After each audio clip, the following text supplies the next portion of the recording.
حياة الماعز. فيلم حياة الماعز، الفيلم الهندي. السلام عليكم، نتمنى تكونوا بخير وعلى خير، الاحوال ديالكم تكون طيبه. اليوم ان شاء الله جبت لكم فيديو عن الفيلم اللي داير ضجه هاد الايام اللي سميتو حياه الماعز. شنو القصه وعلاش هاد الضجه؟ الا مهتمين بقاو في الفيديو ونبداو بلا ما نطول عليكم. نتفليكس نزلت فيديو جديد، القصه ديالو اللي طرات في السعوديه في 1992. الفيلم سميتو حياه الماعز. هاد الفيلم دار روينه ما يمكنش تخيلوها في كاع السوشيال ميديا. شنو هي القصه؟ نبداو. بسبب كاينين بزاف ديال الناس كيقولوا انه كيسيء للعرب وخصوصا دولة السعودية، وكاين اللي كيقول راه هذا هو الواقع. الفيلم كيعاود على واحد الراجل سميتو نجيب، عايش في الهند في 1992، مزوج ومراته حامله، وهو راجل فقير وكان خدام. في واحد النهار سمع من صاحبه بانه كاين واحد الفرصه العمل في السعوديه، وغادي يعجبو الحال وغادي يقول لصاحبه كيفاش نقدر ندير باش نخدم تماك. هو يقول ليه هاك هاد النمره، راه هاد السيد هو اللي كيدي الناس باش يخدموا تما، وراه كيخدموا فلوس كثيره. نجيب غادي تيقو وغادي يمشي يبيع اي حاجه عنده ساويه الثمن، وغادي يمشي يصايب الوراق ديالو ويخلي مراته وعائلته على امل انه ينقذ حياته من الفقر ويعيش عائلته حياه كريمه. ولكن الواقع كان حاجه اخرى. المهم نجيب غادي يوصل السعوديه، هو ما كيعرف يهضر لا انجليزيه لا عربيه، كيعرف غير لغته اللي هي الهنديه.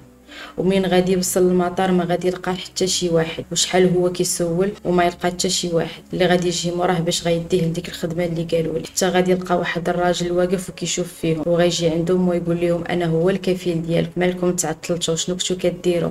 اروا وراقيكم سربيو. نجيب غادي تيقبيه بغى يعطيه الوراق ديالو، الباسبور والوراق له، باش غادي يمشي يديهم ديك البلاصه اللي غيخدم فيها. ولكن غادي تكون حاجه اخرى. نجيب غادي يمشي معاه لواحد الصحراء بعيده بزاف على المطار، وديك الصحراء فيها غير الخيام والماعز. نجيب كان داير فراسو غادي يخدم في شي شركه اللي هو مرتاح وزوينه، حتى غادي يلقى راسو مخطوف في الصحراء من طرف داك السيد، وغادي يبقى يدل فيه لمده 3 سنين ونص، ما يقدر لا يهضر ولا يدير حتى شي حاجه. كان كيضربو ويعذبو وكان كينعس في واحد القفص كبير، ما كاينه لا ماكله لا تهضر على حقوق حتى شي حاجه.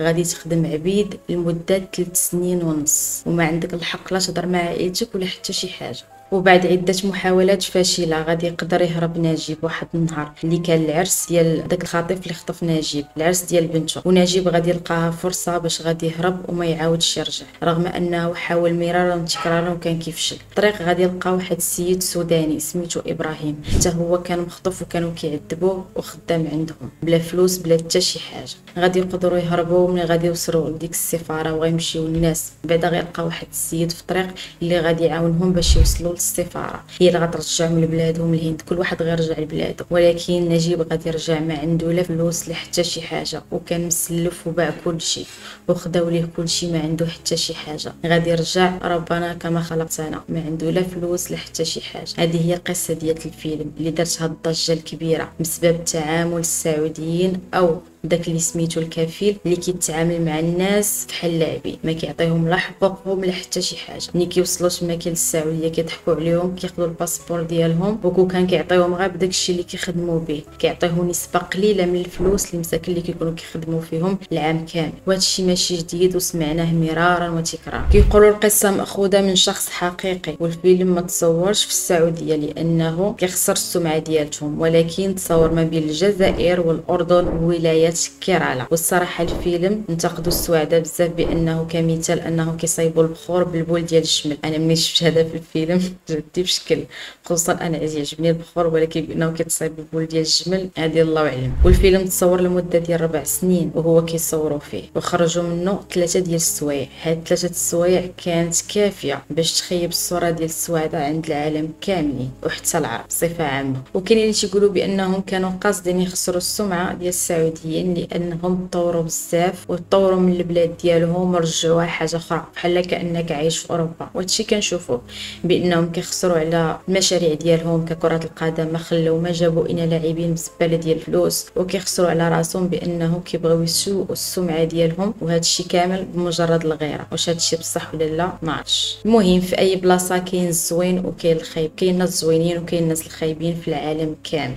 انا شفت الفيلم وراه كاين في نتفليكس الا بغيتو تفرجوا فيه. الفيلم ما عجبنيش بزاف او ما شدنيش بزاف، ولكن هو كيعرض واحد القضيه اللي هي مهمه بزاف، وهي الاتجار بالبشر بجميع الانواع ديالو، من مذله واهانه وبزاف ديال الحوايج. وهذا الفيلم نجح واحد النجاح اللي كبير بزاف، بان المبيعات ديالو وصلت ل 19 مليون دولار. المهم الناس بقات غا كتعاود القديم والجديد ديال السويعه اولا دوله الامارات، والصوره ديالهم تهزات سبب الفيلم. المده ديالو 3 ديال السوايع، ويا ما سمعنا ان بزاف ديال المغربيات والمغاربه تبحنوا بسبب هذه القضيه ديال الكفاله، وبزاف ديال البنات كيتم الاستغلال ديالهم. وهذا الشيء حقيقي وشفناه بزاف ديال البلايص، بانهم ملي كيوصلوا تما كاين غاديين على قبل شي خدمه حتى كيلقاو راسهم في خدمه اخرى، وراكم نتوما عارفين علاش كندوي، وكياخذوا لهم فلوسهم واوراقهم وكيخليو عندهم عبيد وكيديروا فيهم ما بغاو.